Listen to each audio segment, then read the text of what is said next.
Hello friends एवं global classes में आप सभी का स्वागत है। आज मैं फिर से बिहार दरोगा प्रैक्टिस सेट एक लेकर आया हूं दोस्तों। इसमें 100 प्रश्नों का अध्ययन करेंगे। दोस्तों अगर हमारे चैनल को आपने अभी तक सब्सक्राइब नहीं किए तो जल्द से सब्सक्राइब कर लीजिए। दोस्तों अगर आप बिहार दरोगा की तैयारी कर रहे हैं तो इस वीडियो को शुरू से अंत तक जरूर देखें। दोस्तों आपके लिए बहुत ही उपयोगी होगा। चलिए बिना देरी के शुरू करते हैं। आज का पहला सवाल है कि राष्ट्रीय शिक्षा नीति 2020 के तहत 10+2 के शिक्षा मॉडल के स्थान पर किस पाठ्यक्रम को लॉन्च किया गया है? तो इसका सही उत्तर हो जाएगा ऑप्शन सी 5+3+3+4 के शिक्षा मॉडल को लॉन्च किया गया है। ये राष्ट्रीय शिक्षा नीति की घोषणा कब की गई थी? तो इसकी घोषणा जो है दोस्तों 29 जुलाई 2020 ईस्वी को इसकी घोषणा की गई थी। अगस्त 2021 में एनईपी को लागू करने वाला भारत का पहला राज्य जो है वो कर्नाटक बन गया। नई शिक्षा नीति को लागू करने वाला पहला राज्य कौन सा बन गया था? तो कर्नाटक बन गया था। राष्ट्रीय शिक्षा नीति 2020 के मसौदा इसरो के पूर्व अध्यक्ष डॉक्टर के कस्तूरिरंगन की अध्यक्षता में तैयार किया गया था। नई शिक्षा नीति जो दोस्तों 1986 में लाया गया। नई शिक्षा नीति जो 1986 में लाया गया था और इसको संशोधन किया गया था 1992 ईस्वी में किया गया था। राष्ट्रीय शिक्षा नीति 2020 के अनुसार वर्ष 2030 तक सकल नामांकन अनुपात जीईआर जो 100% का लक्ष्य रखा गया है। राष्ट्रीय शिक्षा नीति 2020 के अंतर्गत 3 से 18 वर्ष की आयु वाले बच्चों को शामिल किया गया है। राष्ट्रीय शिक्षा नीति के अंतर्गत कितने से बच्चे को? 3 से लेकर के 18 वर्ष के आयु के बच्चे के लिए शामिल किया गया है। इसके अंतर्गत उच्च शिक्षा आयोग की परिकल्पना की गई है। अगला प्रश्न देखते हैं दोस्तों। अगला प्रश्न है कि अंतर्राष्ट्रीय जैव विविधता दिवस international day for biological diversity हर वर्ष कब मनाया जाता है? तो अंतर्राष्ट्रीय जैव विविधता दिवस कब मनाया जाता है? इसका सही उत्तर हो जाएगा ऑप्शन ए 22 मई को हर एक वर्ष अंतर्राष्ट्रीय विविधता दिवस के रूप में मनाया जाता है। और ये जो दोस्तों संयुक्त राष्ट्र महासभा द्वारा जैव विविधता के मुद्दों को समझा और जागरूकता बढ़ाने के लिए 22 मई 1993 ईस्वी से अंतर्राष्ट्रीय जैव विविधता दिवस की बनाने की घोषणा की गई थी। अगला प्रश्न है दोस्तों, निम्नलिखित में से प्रत्येक प्रकार के रक्त की बिंदु को 4 अलग अलग स्लाइडों पर रखा जाता है। इनमें से कौन संकिदित नहीं होगी? तो इसका सही उत्तर हो जाएगा दोस्तों ऑप्शन ए रक्त सीरम जो है वो संकिदित नहीं होगी। रक्त सीरम वह पदार्थ है जिसे रक्त कोशिका और थक्का बनने वाले कारकों को पूर्ण अभाव होता है। इसमें थक्का नहीं बन सकता सीरम में। रक्त एक तरल संयोजी ऊतक होता है। रक्त कैसा होता है? तो एक तरल संयोजी ऊतक होता है। रक्त एक तरल संयोजी ऊतक होता है। यह जो है आवश्यक पोषक तत्व ऑक्सीजन और उपचायी उत्सर्जन का परिवहन करके पूरे शरीर में भ्रमण करता है। अगला प्रश्न है कि सूर्य की परिक्रमा के दौरान पृथ्वी सूर्य से निकटतम दूरी पर होती है। जब सूर्य जो है सूर्य की परिक्रमा करती है पृथ्वी तो सबसे निकटतम किस महीने में आएगा? तो ऑप्शन दिया होगा मार्च महीने में, जुलाई महीने में, सितंबर महीने में या जनवरी महीने में। तो इसका सही उत्तर हो जाएगा ऑप्शन डी जनवरी महीने में सबसे निकटतम होता है। 3 जनवरी को जो है सूर्य और पृथ्वी के बीच की दूरी सबसे न्यूनतम होता है। कितने जनवरी जो दे पूछ दिया जाए तो 3 जनवरी को सूर्य और पृथ्वी के बीच की दूरी जो होता है वो सबसे निकटतम होता है। अगला प्रश्न है कि एक मिश्र धातु जर्मन सिल्वर में तांबे और जस्ते का अनुपात 21:16 तथा जबकि निकेल और जस्ते का अनुपात 7:24 तथा मिश्रित धातु के तांबा, जस्ता और निकल का अनुपात क्या होगा? तो इसका एक ट्रिक होता है दोस्तों, 21:16 लिख लेते हैं और 24:7 लिखते हैं। जो सेम मिलता है उसको बराबर में लिखते हैं। जैसे यहाँ पे तांबा और जस्ता था, तांबा और जस्ता था, तांबा और जस्ता। और नीचे फिर क्या पूछा है, जस्ता निकेल और जस्ते का अनुपात क्या है। तो यहाँ पे जस्ते का जो अनुपात है वो 24 है, निकेल का अनुपात कितना है, 7 है, तो निकेल के 7 लिख दिए थे। अब इसको गुना कर देते हैं, तो गुना कर देंगे तो यहाँ पे कितना आएगा, 112 आएगा। 16 से तो 112, 24 को 16 से गुना करेंगे तो कितना आएगा, तो 384 आएगा। और 21 को 24 से गुना कर देंगे, इसको इससे गुना करते हैं, इसको इससे गुना करते हैं और इसको इससे गुना करते हैं। 24 को 21 से गुना करेंगे तो कितना होएगा, 504 हो जाएगा। अब इस रेशियो को हम काट सकते हैं, 63 से कट जाएगा, 48 से कट जाएगा और 14 से कट जाएगा। 8 में तो सारा ये सभी कट जाता है, तो इसका जो 63:48:14 हो जाएगा। तो ऑप्शन बी जो है ये इसका सही आंसर हो जाएगा।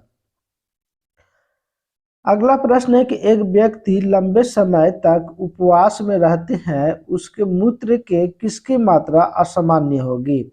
ऑप्शन दिया वसा, अमीनो अम्ल, ग्लूकोज या कीटोन।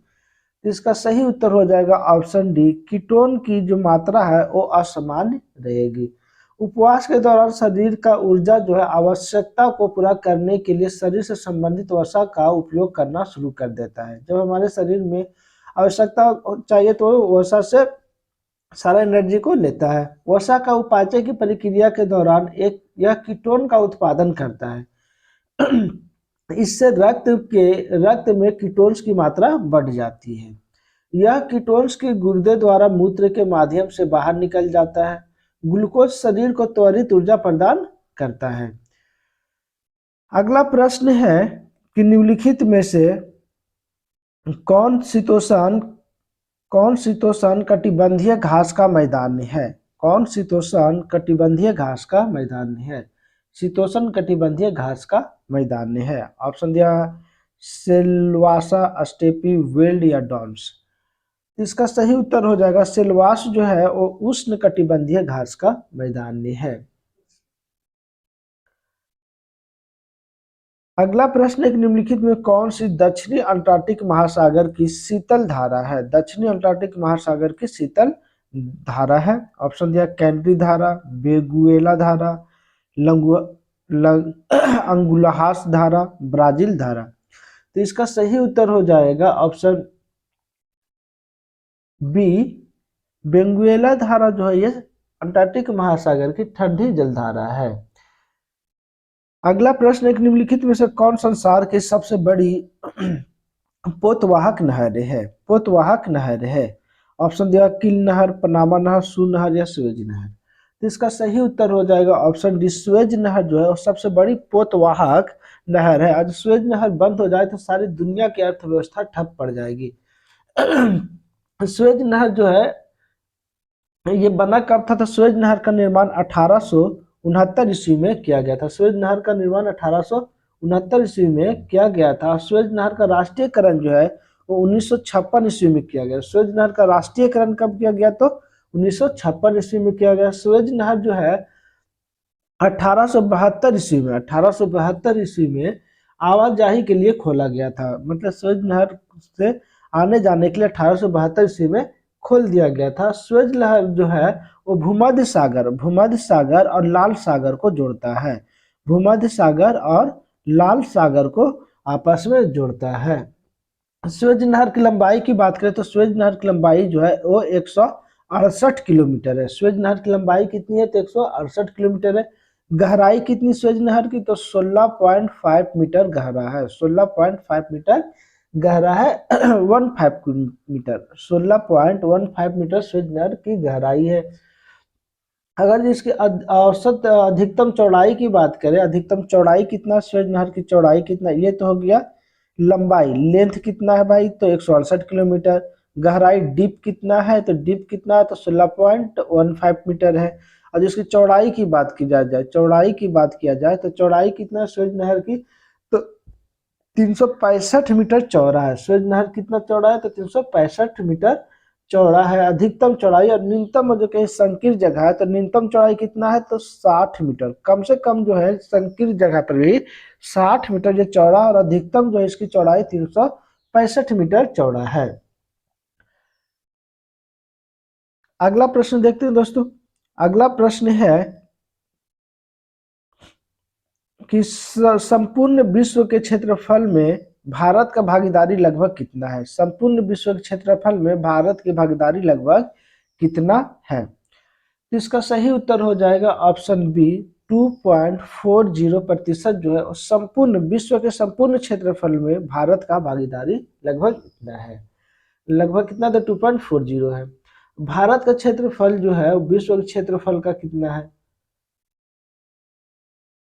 भारत का क्षेत्रफल जो है वो विश्व के क्षेत्रफल का कितना है तो ये जो है लगभग 2.42% के आसपास आता है। भारत की आबादी जो विश्व की आबादी का कितना प्रतिशत है तो भारत के आबादी की यहाँ पे बात किया जा रहा है, आबादी की बात किया जा रहा है, जनसंख्या की बात किया जा रहा है। तो विश्व की जनसंख्या का कितना प्रतिशत है तो 17.5%। ये कौन सी जनगणना तो जनगणना जनगणना 2011 के अनुसार, जनगणना 2011 के अनुसार कितना 17.5% है। भारत में श्रम शक्ति विश्व में सबसे अधिक है क्योंकि यहाँ पे बहुत लोग मेहनती लोग यहाँ पाए जाते हैं, इसलिए श्रम शक्ति क्या है सबसे अत्यधिक है। भारत जो है क्षेत्रफल में विश्व का कौन सा स्थान आता है तो भारत विश्व में क्षेत्रफल में 7वां स्थान आता है, 7वां स्थान आता है। सबसे बड़ा देश जो पूछा है क्षेत्रफल में कौन सा है तो सबसे बड़ा देश जो क्षेत्रफल में वो रूस है। रूस है सबसे बड़ा देश क्षेत्रफल में कौन सा है तो रूस है। और बात कर लेंगे विश्व में सर्वाधिक देशों की सीमा किससे जुड़ता है तो चीन का जो सबसे अधिक देशों के साथ सीमा जुड़ता है। चीन का जो है वो 14 देशों के साथ सीमा जुड़ता है। चीन का जो कितने देशों के साथ जुड़ता है तो 14 देशों के साथ जुड़ता है। जो एक और इससे संबंधित है कि विश्व का सबसे लंबी समुद्री तट वाला देश कौन सा है तो कनाडा है। समुद्री तट की बात किया जाए कि समुद्र तट से में सबसे ज्यादा किस देश को भाग लगता है तो कनाडा देश का आता है। ये एक्स्ट्रा क्वेश्चन था। तो दोस्तों अगला प्रश्न है कि निम्नलिखित में से कौन सी नदी 3 बार 2 धाराओं में विभक्त हो जाती है और कुछ मील आगे चलकर पुनः मिल जाती है और इस प्रकार श्रीरंगपट्टम, शिव समुद्रम, श्रीरंगम के द्वीपों का निर्माण करती है।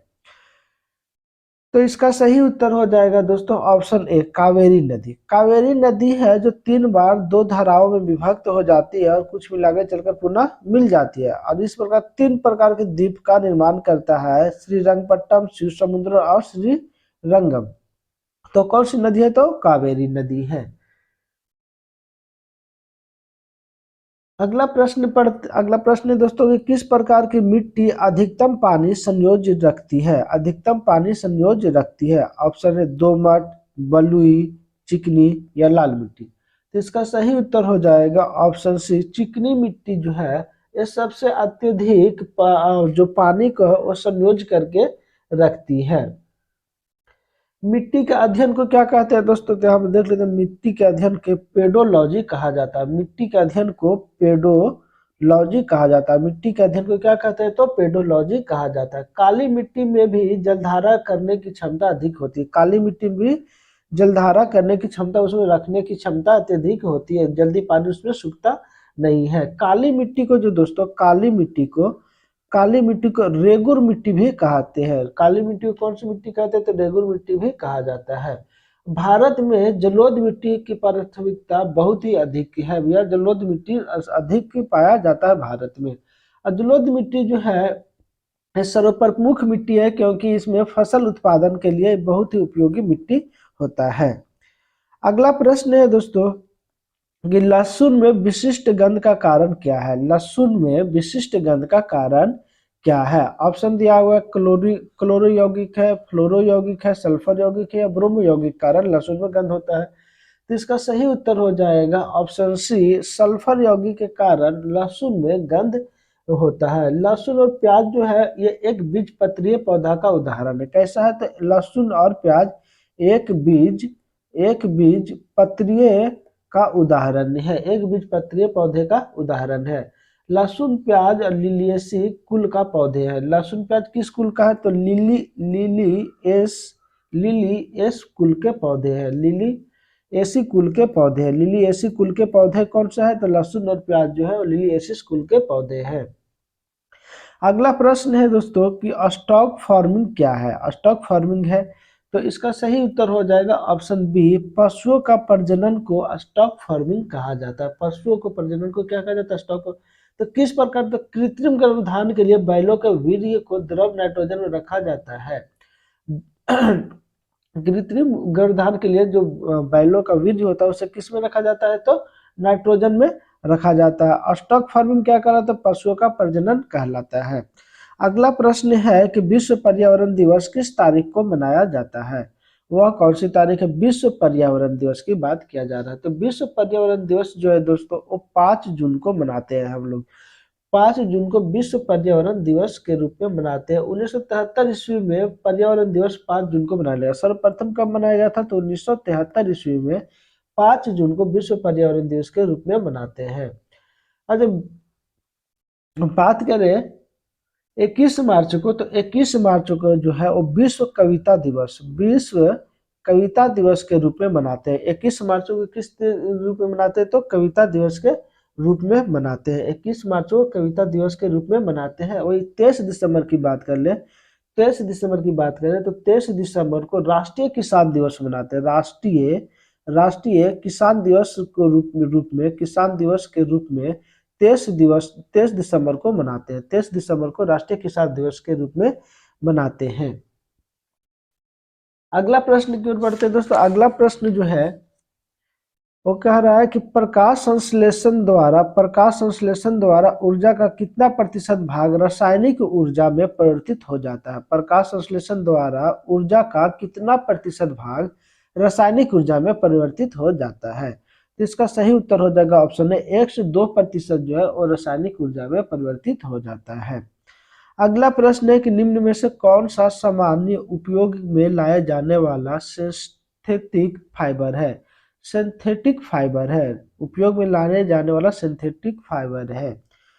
इसका ऑप्शन जो है दोस्तों दिया 1 2 2 4 1 2 3 1 2 3 4। तो इसका डी जो है वो सही हो जाएगा। पॉलिएस्टर, लाइनॉल, रेयॉन और एक्राइलिक जो है ये चारों प्रकार का जो है सिंथेटिक फाइबर के रूप में प्रयोग करते हैं। अगला प्रश्न है कि नीचे दिए गए पौधे और उनके खाद्य भाग के युग्म में कौन सही सुमेलित नहीं है? यहाँ पे बात है सही सुमेलित नहीं है। तो कह रहा अदरक का प्रकंद खाते हैं तो बिल्कुल सही है। प्याज का मसाल पूर्ण खाते हैं तो ये भी बिल्कुल सही। नारियल का भ्रूण पोष खाते हैं तो ये भी सही है। आलू का मूल खाते हैं तो ये गलत है। तो इसका आंसर जो है वो सी सही हो जाता है, ये गलत है। आलू का कौन सा भाग खाते हैं? तो आलू का हम लोग कंद खाते हैं। आलू को क्या कहते हैं? कंद खाते हैं। आलू को कंद कहा जाता है। अगला प्रश्न है किस पदार्थ के ऑक्सीकरण में सर्वाधिक ऊर्जा प्राप्त होती है? किस प्रकार के ऑक्सीकरण से सर्वाधिक ऊर्जा प्राप्त होती है? ऑप्शन दिया प्रोटीन, कार्बोहाइड्रेट, वसा या खनिज एवं विटामिन से। तो इसका सही उत्तर हो जाएगा ऑप्शन सी, वसा से सर्वाधिक ऑक्सीकरण प्राप्त ऊर्जा प्राप्त करते हैं। वसा से सर्वाधिक ऊर्जा प्राप्त करते हैं। 1 ग्राम वसा से ऑक्सीकरण 1 ग्राम वसा 1 ग्राम वसा से ऑक्सीकरण जो है वो 9.3 कैलोरी प्राप्त होता है। 9.3 कैलोरी ऊर्जा प्राप्त होता है। 9.3 कैलोरी ऊर्जा प्राप्त होता है 1 ग्राम वसा से। सामान्यतः यह जो बेशक व्यक्ति में 20 से 30% ऊर्जा जो है वसा से ही प्राप्त होता है। बेशक व्यक्ति में कितना से 20 से 30% वसा से ही ऊर्जा प्राप्त होता है। शरीर में इनका संश्लेषण माइटोकॉन्ड्रिया द्वारा किया जाता है। वसा का संश्लेषण किसके द्वारा किया जाता है? वसा का संश्लेषण किसके द्वारा किया जाता है? तो माइटोकॉन्ड्रिया के द्वारा किया जाता है। वसा ग्लिसरॉल और वसीय अम्ल का एस्टर होती है। वसा जो है ग्लिसरॉल और वसीय अम्ल का एस्टर होती है। 1 ग्राम ग्लूकोज में पूर्ण ऑक्सीकरण जो है 1 ग्राम ग्लूकोज और वसा की बात किया जा रहा है तो 1 ग्राम वसा में कितना होता है? 9.3 होता है। 9.3 होता है। जो 1 ग्राम ग्लूकोज की बात करें 1 ग्राम ग्लूकोज की बात करें तो 1 ग्राम ग्लूकोज में 4.2 कैलोरी होता है। 4.2 कैलोरी ऊर्जा प्राप्त होता है। सभी प्रोटीन में जो क्या पाया जाता है? तो सभी प्रोटीन में जो है वो नाइट्रोजन पाया जाता है। सभी प्रोटीन में क्या पाया जाता है? तो नाइट्रोजन पाया जाता है। खिलाड़ियों को तुरंत ऊर्जा प्राप्त करने के लिए क्या दिया जाता है, तो ग्लूकोज दिया जाता है, लेकिन ये तुरंत काम करता है। वसा जो है वो धीरे धीरे काम करता है, लेकिन ग्लूकोज जो है वो तुरंत काम करता है, बूस्टर की तरह कार्य करता है। इसलिए खिलाड़ियों को थकान दूर करने के लिए ग्लूकोज को दिया जाता है, ताकि तुरंत एनर्जी ऊर्जा प्रदान करता है। अगला प्रश्न है कि हीमोग्लोबिन के बारे में निम्नलिखित में कथनों पर विचार करें। हीमोग्लोबिन के निम्नलिखित कथनों के बारे में विचार करें। तो यहाँ पे दिया हुआ है कि रक्त में ऑक्सीजन का संचार करता है, रक्त में ऑक्सीजन का संचार करता है, तो ये बिल्कुल सही बात है। यह लौह युक्त यौगिक है, यह लौह युक्त यौगिक है, हीमोग्लोबिन में लोहा पाया जाता है, तो ये भी बिल्कुल सही है। यह कुछ रोगों के प्रति प्रतिरक्षा प्रदान करता है, यह गलत है। कुछ रोगों के प्रति प्रतिरक्षा प्रदान करता है, यह गलत है। अगला कह रहा है कि यह रक्त को लाल रंग प्रदान करता है, बिल्कुल सही। हीमोग्लोबिन के कारण ही रक्त का लाल कैसा होता है, तो लाल होता है। तो इसका जो ऑप्शन डी है ये सही हो जाएगा। 1, 2 और 4 सही है। अगला प्रश्न है कि निम्नलिखित में से कौन सा एक सुमेलित नहीं है, एक सुमेलित नहीं है। अब डेसिबल जो ध्वनि की प्रबलता की इकाई है, बिल्कुल सही। डेसिबल जो है ध्वनि की प्रबलता की इकाई है। अश्वशक्ति जो है वो शक्ति की इकाई है, तो ये भी बिल्कुल सही है। समुद्री मील नौचालक में दूरी की इकाई है, तो ये भी बिल्कुल सही है। सेल्सियस ऊष्मा की इकाई है, ये गलत है। सेल्सियस ऊष्मा की इकाई नहीं है। सेल्सियस का तापमान सेल्सियस का तापमान क्या होता है, तो केल्विन होता है। क्या होता है, ये केल्विन होता है। सेल्सियस का क्या होता है, तो केल्विन होता है।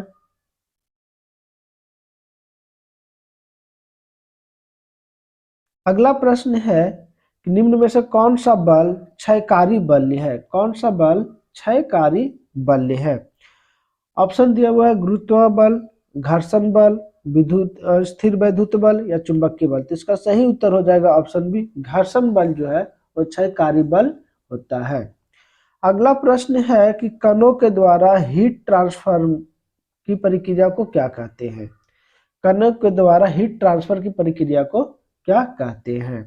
तो इसका सही उत्तर हो जाएगा ऑप्शन बी, कंडक्शन कहा जाता है। क्या कहा जाता है, तो कंडक्शन कहा जाता है। कणों के द्वारा हीट ट्रांसफर की क्रिया को क्या कहते हैं, तो कंडक्शन कहते हैं। अगला प्रश्न, निम्नलिखित में से कौन सा जल को जीवाणु मुक्त करने हेतु प्रयुक्त होता है। ऑप्शन दिया ओजोन, क्लोरो डाइऑक्साइड, क्लोरोमीन या उपयुक्त में से सभी। तो इसका सही उत्तर हो जाएगा ऑप्शन डी, उपयुक्त में से सभी का प्रयोग जो है जीवाणु से जल मुक्त करने के लिए सबका प्रयोग किया जाता है। ओजोन का, क्लोरीन डाइऑक्साइड का और क्लोरोमीन का। अगला सवाल है कि ऑक्टेन संख्या द्वारा किसकी गुणवत्ता की माप की जाती है। ऑक्टेन संख्या के द्वारा किसकी गुणवत्ता की माप की जाती है। तो इसका सही उत्तर हो जाएगा ऑप्शन बी, पेट्रोल की जो है गुणवत्ता किसके द्वारा नापा जाता है, तो ऑक्टेन संख्या के द्वारा नापा जाता है। अगला प्रश्न है कि सोडियम वाष्प लैंप प्रायः सड़क प्रकाश के लिए प्रयुक्त होता है क्योंकि। तो इसका सही उत्तर हो जाएगा ऑप्शन बी, कि इसका प्रकाश एक वर्णीय है और पानी की बूंदों से गुजरने पर विभक्त नहीं होता है।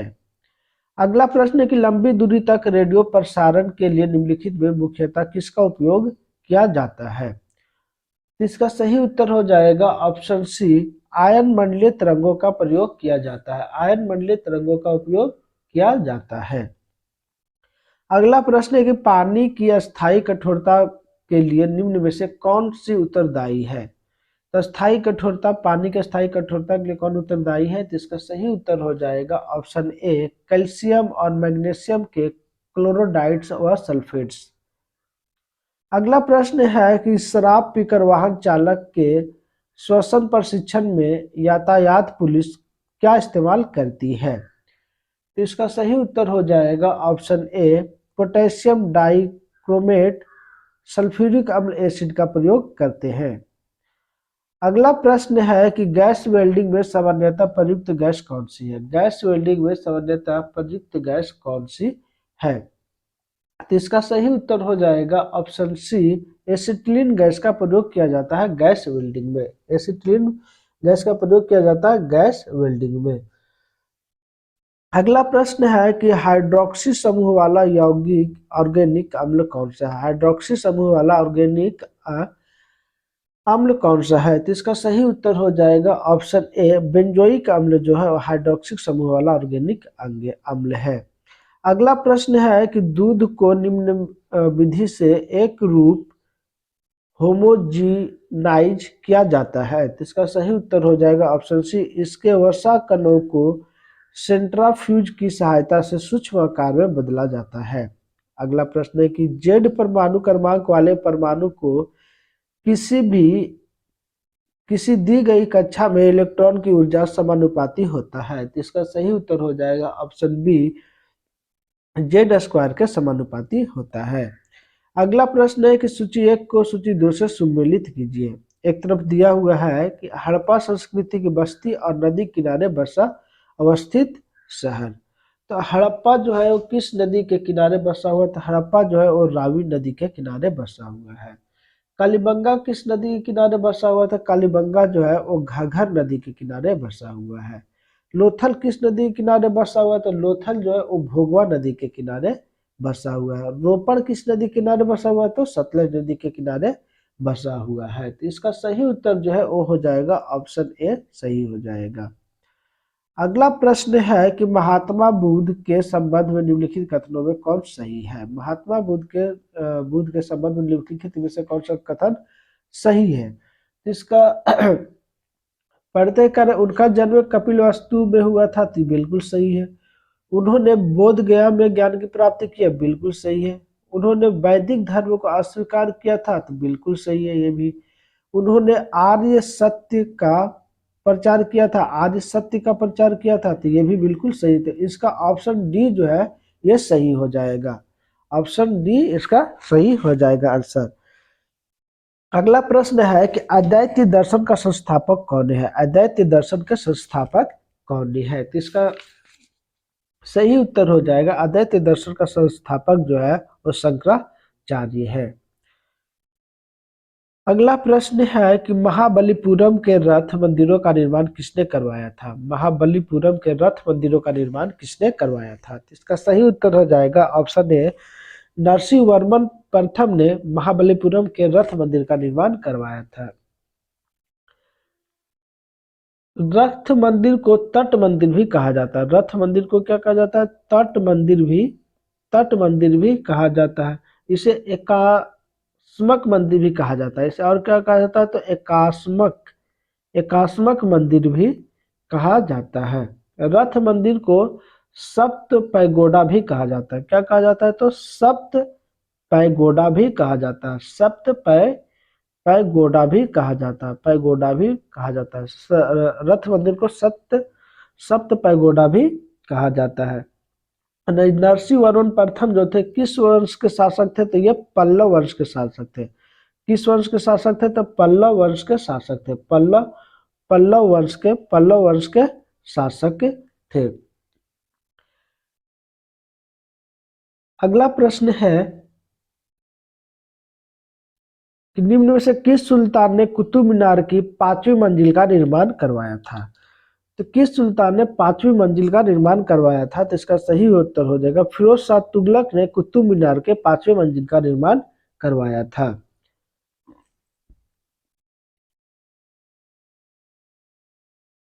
कुतुब मीनार का निर्माण किसके द्वारा किया गया था? तो नींव किसके द्वारा? तो कुतुबुद्दीन ऐबक के द्वारा कुतुब मीनार का नींव रखा गया था। कुतुब मीनार को पूरा किसने किया था? तो इल्तुतमिश ने कुतुब मीनार को पूरा किया था। और सिकंदर शाह लोदी ने भी कुतुब मीनार का मरम्मत और सौंदर्यीकरण भी करवाया था। कुतुब मीनार को भारत का इस्लाम विजय के प्रतीक माना जाता है। कुतुब मीनार को क्या माना जाता है? इस्लाम विजय का प्रतीक माना जाता है। अगला सवाल है कि निम्नलिखित में से कौन सा युग में सही सुमेलित नहीं है? कौन सा युग में सही सुमेलित नहीं है? पानीपत का युद्ध, पानीपत का प्रथम युद्ध कब हुआ था? तो पानीपत का प्रथम युद्ध 1526 ईस्वी में हुआ, तो ये बिल्कुल सही है। खानवा की युद्ध 1527 में हुआ, तो ये भी बिल्कुल सही है। घाघरा की युद्ध 1529 ईस्वी में हुआ, तो ये भी बिल्कुल सही है। चंदेरी का युद्ध 1530 ईस्वी में हुआ, तो ये सही नहीं है। चंदेरी का युद्ध 1530 ईस्वी में नहीं हुआ, चंदेरी का युद्ध 1528 ईस्वी में हुआ था। चंदेरी का युद्ध कब हुआ था? तो 1528 ईस्वी में हुआ था। और किसके किसके बीच हुआ था? तो बाबर और मेदिनी राय के बीच हुआ था। चंदेरी का युद्ध किसके किसके बीच हुआ? तो बाबर और मेदिनी राय के बीच में हुआ था। चंदेरी के युद्ध में बाबर की ओर से शेर शाह भाग लिया था। और खानवा की युद्ध जो हुआ था 1527 ईस्वी में, जो विश्व इतिहास का सबसे बड़ा युद्ध माना जाता है खानवा का युद्ध।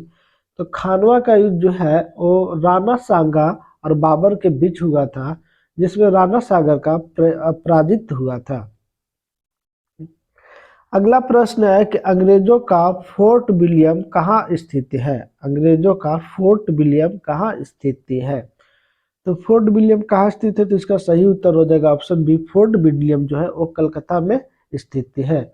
फोर्ट विलियम की स्थापना कब हुई थी? फोर्ट विलियम की स्थापना 1690 ईस्वी में के दशक के अंतिम में हुआ था। और 1700 ईस्वी में आधिकारिक तौर पर किंग विलियम तृतीय के नाम पर इसका नाम फोर्ट विलियम रखा गया।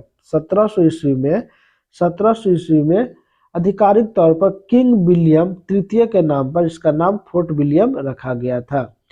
फोर्ट विलियम कॉलेज की स्थापना कब हुआ था? जो पूछा जाए फोर्ट विलियम कॉलेज की स्थापना कब हुआ? फोर्ट विलियम कॉलेज की स्थापना कब हुआ? तो फोर्ट विलियम कॉलेज की स्थापना 1800 ईस्वी में किया गया था।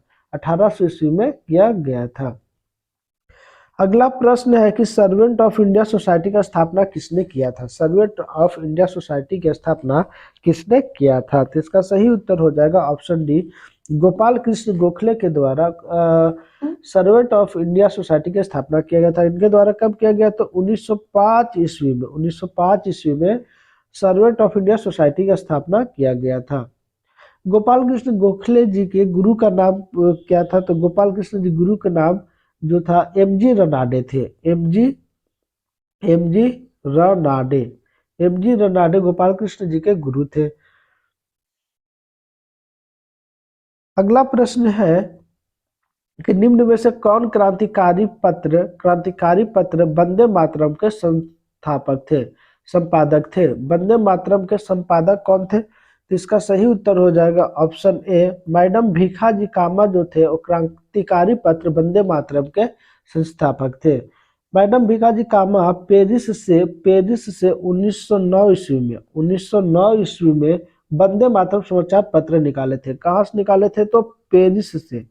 पेरिस कहाँ है? तो फ्रांस की राजधानी कहाँ है? तो पेरिस है। पेरिस किस नदी किनारे बसा हुआ है? तो यह सीन नदी के किनारे बसा हुआ है। तो पेरिस से 1909 ईस्वी में मैडम भीखाजी कामा जी वंदे मातरम समाचार पत्र निकाले थे।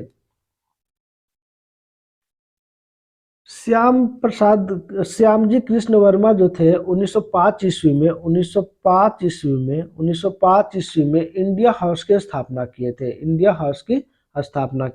इंडिया हाउस भारत का विदेशी में सबसे महत्वपूर्ण क्रांतिकारी संगठन था। और इंडिया हाउस की स्थापना कहाँ किए थे? तो लंदन में किए थे। इंडिया हाउस की स्थापना कहाँ किए थे? तो लंदन में किए थे। अगला प्रश्न है कि सारथी के एक बैंक में इतना रुपया जमा किया जिस पर बैंक द्वारा इतना प्रतिशत 8% का साधारण ब्याज का वर्षदे है। यदि सारथी के धन 5 साल के लिए बैंक में रखा तो वह कितना ब्याज अर्जित करेगा? तो यहाँ पे प्रॉफिट जो है मूलधन जो इतना दिया हुआ 3125 दिया हुआ है, दर कितना दिया हुआ है, रेट कितना दिया हुआ है? तो 8% दिया हुआ है, समय कितना दिया हुआ है, टाइम कितना दिया, तो 5 वर्ष दिया। तो साधारण ब्याज SI का फॉर्मूला आता है मूलधन गुने समय गुने दर बटा 100। तो मूलधन कितना दिया हुआ है? 3125। दर कितना दिया हुआ है? तो 8%। समय कितना दिया हुआ है? तो 5 वर्ष गुने 100। काट दीजिए 25 20 25 100 कट जाएगा। और इसे काटते हैं 5 20 2 8, इसको काट देंगे तो 6 25 30, 5 दूनी 10, 25 25, इसको 625 गुने 2 करेंगे तो 1250 इसका आंसर आ जाएगा। तो इसका ऑप्शन बी जो है वो सही हो जाएगा, 1250 रुपया अर्जित करेगा। अगला प्रश्न है कि द्वितीय विश्व युद्ध के बाद 1946 में कौन भारत आया था। द्वितीय विश्व युद्ध के बाद 1946 में कौन भारत आया था। तो इसका सही उत्तर हो जाएगा ऑप्शन बी, कैबिनेट मिशन जो है वो भारत आया था। कैबिनेट मिशन का प्रस्ताव जो है वो 16 मई 1946 ईस्वी को प्रकाशित किया गया था। इसमें तीन महत्वपूर्ण बात कही गई थी कि यह अंतरिम सरकार की गठन करेगा। कैबिनेट मिशन क्या करेगा, तो अंतरिम सरकार की गठन करेगा। पाकिस्तान की मांग को अस्वीकार कर दिया गया था और संविधान सभा का गठन की प्रक्रिया को पूरा किया गया था। कैबिनेट मिशन के अध्यक्ष सर पेंथिक लॉरेंस थे। कैबिनेट मिशन के अध्यक्ष कौन थे, तो सर पेंथिक लॉरेंस थे। पेंथिक लॉरेंस थे कैबिनेट मिशन के अध्यक्ष थे।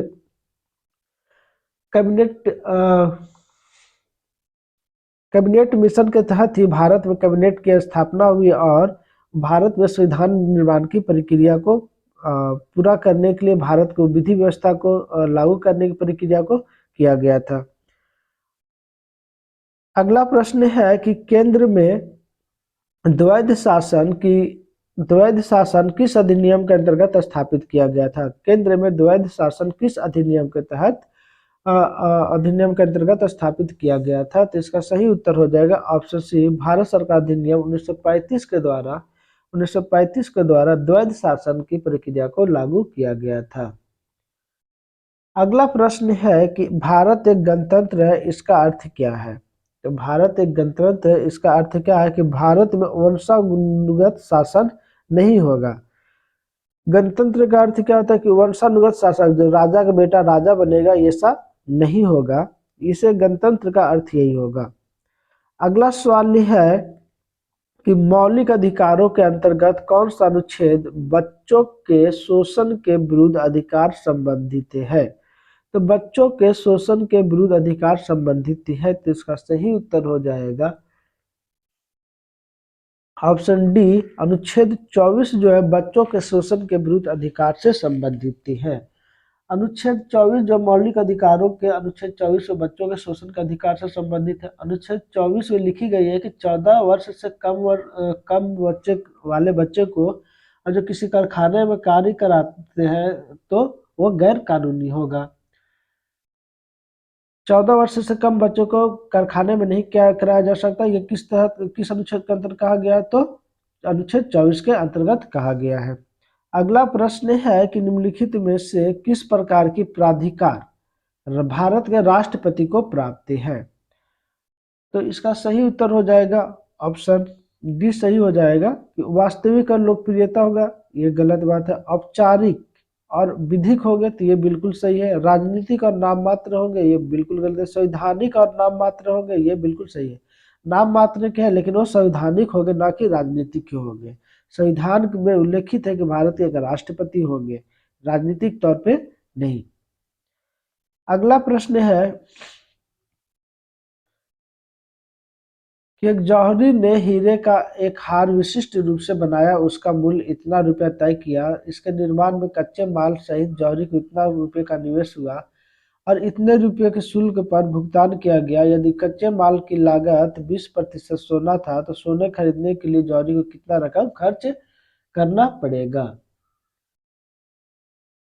तो जितना लागत हुआ 3 लाख है तो 3 लाख गुने 20% बटे 100, इसी पे लागत निकल जाएगा। तो सोना खरीदने के लिए कितना खर्च किया 20%, इसे काट देंगे 2 शून्य से 2 शून्य, 3 दूनी 6, मतलब 60,000 रुपये जो है वो 60,000 रुपये सोना खरीदने पर जौहरी ने खर्च किए। विधान परिषद किसी साधारण विधेयक को निम्नलिखित में से किस अवधि तक रोक सकती है। तो 4 माह तक रोक सकती है। कितने माह तक, तो 4 माह तक रोक सकती है। विधानसभा द्वारा पारित विधेयक को 3 माह के अंदर पारित कर भेजना पड़ता है। विधान परिषद 1 माह अतिरिक्त समय दिया जा सकता है। यदि अतिरिक्त 1 माह से भी अधिक पारित कर भेजा जाता है तो दोनों सदनों द्वारा पारित माना जाता है।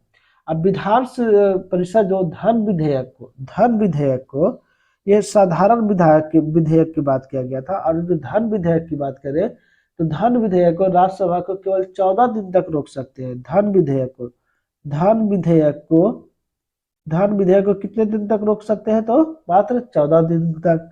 साधारण विधेयक को कितने दिन तक रोक सकते हैं? तो 4 माह तक रोक सकते हैं। राज्यसभा या लोकसभा किसी साधारण विधेयक को 6 माह तक रोक सकते हैं। राज्यसभा राज्यसभा 6 माह जो था वो राज्य, इसको अच्छा से समझिएगा आप लोग कौन कौन कितने महीने तक। यहाँ पे विधान परिषद कितने दिन तक रोके साधारण विधेयक को? तो 4 माह तक। धन विधेयक को कितने दिन तक रोकेगा? तो 14 दिन तक। राज्यसभा, यहाँ पे बात किया जा रहा है राज्यसभा या लोकसभा, राज्यसभा या लोकसभा जो किसी विधेयक को कितने दिन तक रोक सकता है? तो 6 माह तक रोक सकते हैं। राज्यसभा धन कितने माह तक? तो 6 माह तक 6 माह तक रोक सकते हैं। इसके बाद यदि राष्ट्रपति चाहे तो अनुच्छेद 108 के अधीन संयुक्त अधिवेशन बुला सकते हैं। अनुच्छेद 108 के अधीन संयुक्त अधिवेशन को बुला सकते हैं। अनुच्छेद 169 के अंतर्गत संबंधित विधानसभा को प्रभावित बहुमत से पारित प्रस्ताव पर विधान परिषद का गठन उत्पादन करने का अधिकार भारतीय संसद को है। और अनुच्छेद 171 के तहत विधान परिषद की संरचना का उल्लेख है जो संबंधित विधानसभा का अधिकतम 1/3 भाग या न्यूनतम 40 हो सकता है। कितना हो सकता है? तो 1/3 भाग या न्यूनतम 40 सदस्यों से हो सकता है। अगला सवाल यह है कि जिस समिति ने लोकतांत्रिक विकेंद्रीकरण और पंचायती राज की सिफारिश की उसके सभापति कौन थे? जिस समिति ने लोकतांत्रिक विकेंद्रीकरण और पंचायती राज की सिफारिश की उसके सभापति कौन थे? तो इसका सही उत्तर हो जाएगा ऑप्शन डी, बलवंत राय मेहता समिति द्वारा पंचायती राज व्यवस्था की सिफारिश की गई थी। बलवंत राय मेहता समिति पंचायती राज को बनाने के लिए कब पेश किया था? तो 1957 ईस्वी में पेश किए थे। 1957 ईस्वी में यह पेश किया गया था। अगला प्रश्न है कि सूची 1 को सूची 2 से सम्मिलित करें। तो एक तरफ अनुच्छेद दिया हुआ, एक तरफ उसे अनुच्छेद 14 में क्या दिया हुआ था? अनुच्छेद 14 में जो है वो समानता का अधिकार प्राप्त है। अनुच्छेद 14 में समानता का अधिकार प्राप्त है। अनुच्छेद 36 में जो है, अनुच्छेद 36 में नीति निर्देशक तत्व के बारे में वर्णन किया गया है। अनुच्छेद 36 में नीति निर्देशक तत्व के बारे में वर्णित किया गया। अनुच्छेद 74 में मंत्री परिषद के बारे में वर्णित किया गया है। अनुच्छेद 74 में मंत्री परिषद का बारे में वर्णन किया गया। अनुच्छेद 368 में संविधान में संशोधन की प्रक्रिया का वर्णन। अनुच्छेद 368 में संविधान संशोधन की प्रक्रिया का वर्णन। जो भाग पूछा जाए तो भाग 20 में संविधान संशोधन की प्रक्रिया का वर्णन किया गया है। तो इसका जो है दोस्तों सही उत्तर हो जाएगा ऑप्शन डी जो है वो सही हो जाएगा। अगला प्रश्न है कि भारत में नियोजित अर्थव्यवस्था आधारित है। भारत में नियोजित अर्थव्यवस्था आधारित है। तो इसका सही उत्तर हो जाएगा ऑप्शन बी, समाजवादी व्यवस्था पर भारत की अर्थव्यवस्था आधारित है। अगला प्रश्न है कि पिछड़े देशों के लिए रोलिंग प्लान का सुझाव किसके द्वारा दिया गया था? पिछड़े देशों के लिए रोलिंग प्लान का सुझाव किसके द्वारा दिया गया था? तो इसका सही उत्तर हो जाएगा ऑप्शन ए, जी बर्डल द्वारा दिया गया था। जी बर्डल के द्वारा दिया गया था। अगला प्रश्न है कि भारत में गरीबी रेखा से नीचे रहने वाले का प्रतिशत कितना है? गरीबी रेखा से नीचे रहने वालों को किस समिति द्वारा? तो तेंदुलकर समिति के द्वारा प्रस्तुत किया गया था। नीचे गरीबी रेखा से नीचे रहने वालों की प्रतिशत कितनी है? तो इसका सही उत्तर हो जाएगा ऑप्शन ए, लगभग 21.9% जो है गरीबी रेखा से नीचे लोग रहते हैं। अगला प्रश्न है कि निम्नलिखित पर विचार कीजिए। तो इसका सही उत्तर हो जाएगा दोस्तों ऑप्शन डी, तीनों इसमें जो है वो सही है कि जनता के पास मुद्रा है, बिल्कुल सही। बैंकों के पास मांग जमा या डिमांड डिपॉजिट है, तो ये भी सही है। बैंकों के पास ससमय जमा टाइम डिपॉजिट है, तो ये भी बिल्कुल सही। भारत में कौन सा व्यापक धन शामिल है? तो ये बिल्कुल ये तीनों जो व्यापक धन में सही हो जाएगा। अगला सवाल है कि रुपये की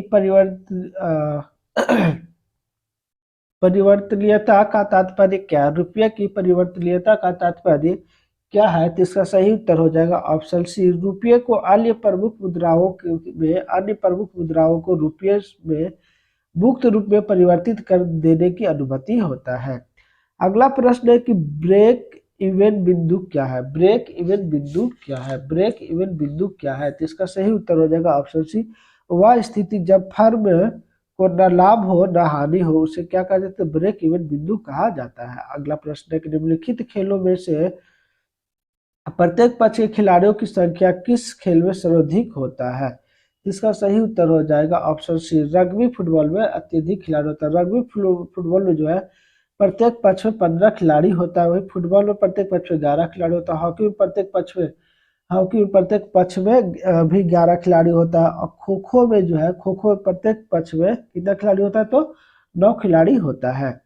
अगला सवाल है कि बैंकिंग वातावरण में प्रयोग होने वाले टर्म एनपीए का पूरा रूप क्या है? बैंकिंग वातावरण पूरा एनपीए का पूर्ण रूप क्या है? तो इसका सही उत्तर हो जाएगा option C, non performing assets होता है। नॉन परफॉर्मिंग एसेट्स होता है एनपीए का फुल फॉर्म। अगला प्रश्न है मैथ से दोस्तों, ए और बी एक कार्य को इतना दिन में करता है, हालांकि ये आधे कार्य छोड़कर चला जाता है, बाकी बचे कार्य को बी अकेले पूरा करता है।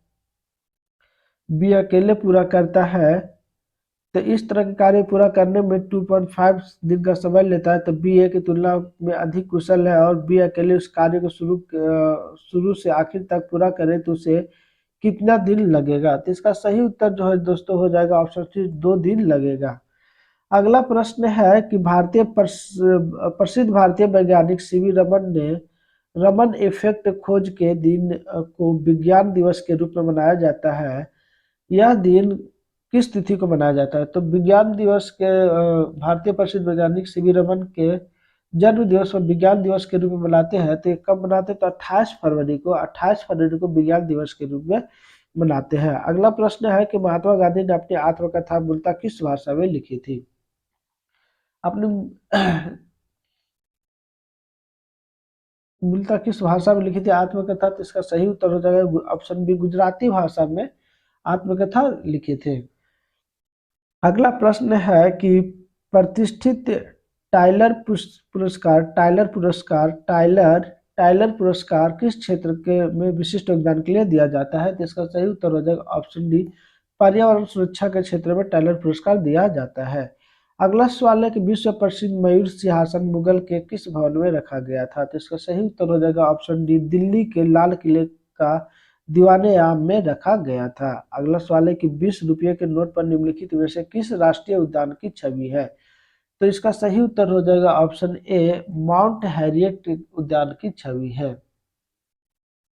अगला प्रश्न है कि तारापुर परमाणु ऊर्जा संयंत्र की स्थापना किस देश की सहायता से की गई थी? तो तारापुर परमाणु ऊर्जा संयंत्र की स्थापना जो है वो संयुक्त राज्य अमेरिका की सहायता से की गई थी। अगला प्रश्न है कि दूध की कीमत में 20% बढ़ा दिया जाए तो व्यय में कितना प्रतिशत की कमी किया जाए कि उपभोग वर्तमान उपभोग में कितनी कमी करनी होगी? तो इसका सही उत्तर हो जाएगा ऑप्शन डी, 16.23%। तो दोस्तों जितना पूछा था बढ़ा दिया जाए तो 20% ऊपर लिख देगा, तो 100 प्लस 100 में ही बढ़ेगा, तो 100 प्लस 20 गुने 100 कर देगा। तो 20 गुने 120 गुने 100, एक शून्य से एक शून्य कट गया, काट देते हैं दोस्तों इसको, तो कट जाएगा 3 चौके 12, 5 चौके 20, 10 पचे 50/3, तो 43.2/3 हो जाएगा इसका आंसर। तो ऑप्शन डी इसका सही हो जाएगा। अगला प्रश्न है कि सन 2011 की जनगणना के अनुसार बिहार के किस जिले में महिला साक्षरता दर सबसे अधिक की है? तो इसका सही उत्तर हो जाएगा ऑप्शन डी, रोहतास जिले में महिला साक्षरता दर सबसे अत्यधिक की है। अगला सवाल है कि बिहार पंचायती राज अधिनियम 2006 के अंतर्गत त्रिस्तरीय पंचायतों के स्थानों या पदों के में सभी कोटियों में महिलाओं के लिए कितने प्रतिशत आरक्षण की व्यवस्था की गई है? तो इसका सही उत्तर हो जाएगा ऑप्शन बी, 50% की व्यवस्था की गई है। अगला प्रश्न है कि निम्न में से किस वर्ष रूस में कृषक दास प्रथा का अंत हुआ था? रूस में कृषक दास प्रथा का अंत हुआ था, तो इसका सही उत्तर हो जाएगा ऑप्शन डी, 1861 ईस्वी में रूस में कृषक दास प्रथा का अंत हुआ था। अगला प्रश्न है कि निम्न में से किन देशों के बीच नॉकिंग का संधि हुई थी? नॉकिंग की संधि हुई थी, तो इसका सही उत्तर हो जाएगा ऑप्शन डी, चीन और ब्रिटेन के बीच नॉकिंग की संधि हुई थी। और ये नॉकिंग की संधि कब हुई थी? तो 29 अगस्त 1842 ईस्वी के बीच चीन और ब्रिटेन के बीच ये संधि हुई थी और ये प्रथम अफीम युद्ध का अंत था। प्रथम अफीम युद्ध का अंत था और ये कब हुआ था? तो 29 अगस्त 1842 ईस्वी को चीन और ब्रिटेन के बीच नौकिंग की संधि हुई थी। अगला प्रश्न है, निम्न में से किस प्रकार के तरंगों का प्रयोग रात्रि दृष्टि उपकरण में किया जाता है? रात्रि दृष्टि उपकरण में किया जाता है, तो इसका सही उत्तर हो जाएगा अवरक्त तरंग का प्रयोग किया जाता है। अगला प्रश्न है कि एक तेल का एक बैरल निम्न में से लगभग कितना होता है? तेल का एक बैरल में कितना लीटर होता है? तो एक बैरल में तेल का एक बैरल में 159 लीटर होता है। एक बैरल में कितना होता है? तो 159 लीटर होता है। अगला प्रश्न है कि सर सीवी रमन को उनके किस प्रयोग के लिए नोबेल पुरस्कार प्रदान किया गया था? सर सीवी रमन को किसके लिए पुरस्कार प्रदान किया गया था? नोबेल पुरस्कार प्रदान किया गया था, तो इसका सही उत्तर हो जाएगा प्रकाश के परिकीर्णन के लिए सर सीवी रमन को नोबेल पुरस्कार दिया गया था। सर सीवी रमन को नोबेल पुरस्कार कब दिया गया था? तो 1930 ईस्वी में 1930 ईस्वी में भौतिकी के क्षेत्र में नोबेल पुरस्कार प्रदान किया गया था। और भारत रत्न सीवी रमन जी को कब दिया? तो 1954 ईस्वी में सीवी रमन जी को भारत रत्न से सम्मानित किया गया था। 1954 ईस्वी में सीवी रमन जी को भारत रत्न से भी सम्मानित किया गया था। अगला प्रश्न, निम्न में से कौन प्राथमिक प्रदूषक के उदाहरण नहीं है? प्राथमिक प्रदूषक के उदाहरण नहीं है, तो इसका सही उत्तर हो जाएगा ऑप्शन सी, सल्फर डाइऑक्साइड जो है वो प्राथमिक प्रदूषक का उदाहरण नहीं है।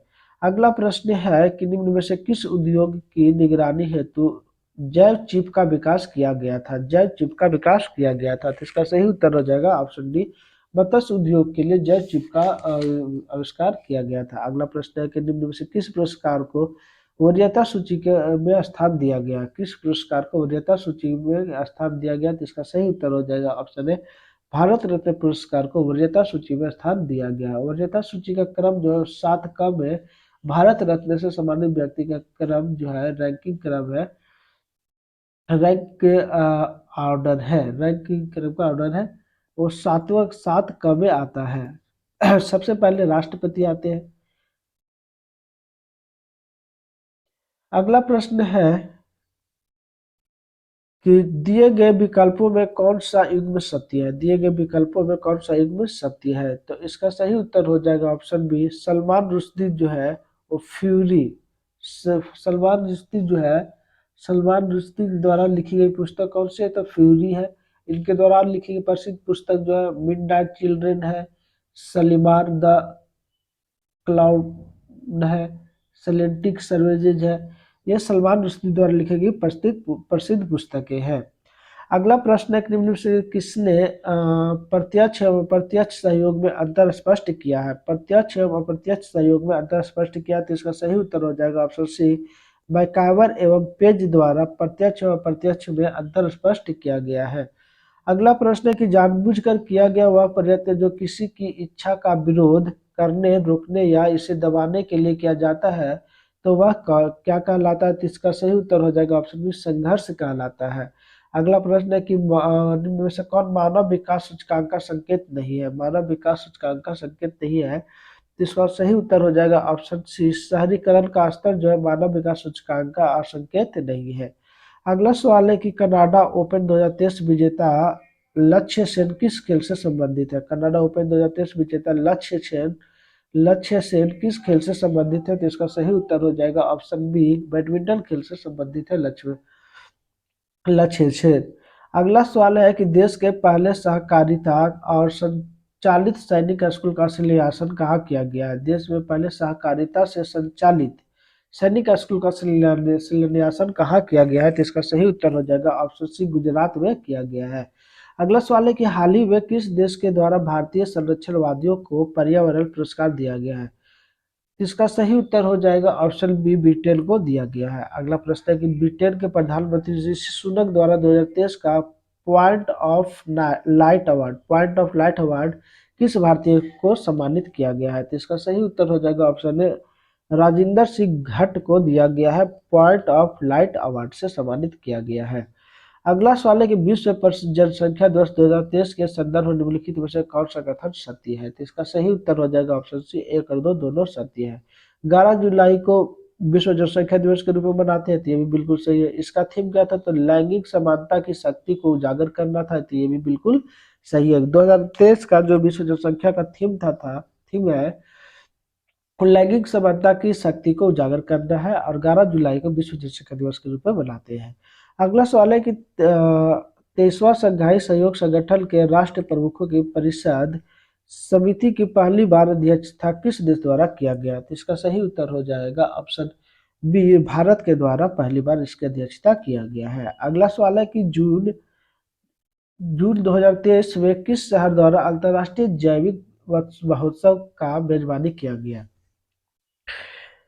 जून 2023 में किस शहर द्वारा अंतर्राष्ट्रीय जैविक महोत्सव का मेजबानी किया गया? तो इसका सही उत्तर हो जाएगा ऑप्शन सी, विशाखापट्टनम के द्वारा। अगला सवाल है कि जून 2023 में 16वां विशेष ओलंपिक खेल का आयोजन किस देश में हुआ?